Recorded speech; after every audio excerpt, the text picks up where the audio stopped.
If it feels like we've been telling you about illegal dumping for years, we have. From tires to furniture to household debris, the problem continues to plague New Orleans. And while dumping in the east has reached alarming levels, we're now seeing it in some residential areas.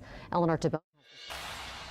Better keep two hands on the wheel, because you'll have to swerve around some discarded couches left in the middle of the road at the Michoud I-10 on-ramp in New Orleans East. Two big trucks come by, they dump the tires, they pull off. And nothing says good morning like waking up to a pile of tires out the front of your house. I'm very frustrated because it's where I live. WWL Louisiana has reported countless times the illegal dumping that happens in particular in New Orleans East. But it seems illegal dumping is becoming a citywide issue. This is St. Anthony Street in the 7th Ward. One resident who asked us to protect their identity says dumping here started within recent months. You see what we're adding on, we're doing what we need to do to bring the property value up, whereas that they're coming around bringing the property value down. It just so happened some of the tires in the 7th Ward were being cleaned up while we were out there. Over in New Orleans East, dumping on Michoud Boulevard and at the I-10 on-ramp has it looking like a roadside landfill.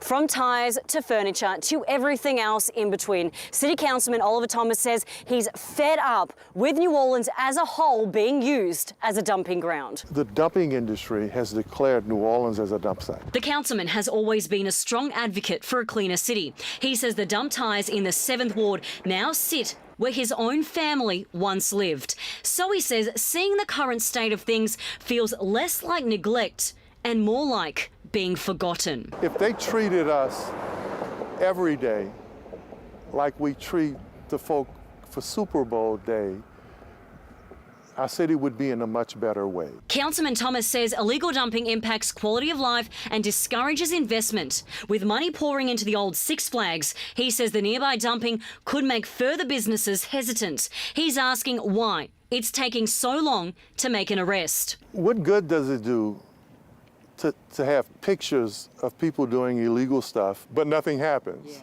So all we do is have a resume or a portfolio we can give them for their criminal behavior. That ain't helpful. Councilman Eugene Green, whose district includes the 7th Ward, said in part, it is going to take a motivated and cooperative effort among agencies to curb illegal dumping. Eleanor Tabone, WWL, Louisiana. New Orleans police say they are working to arrest those who are responsible for it.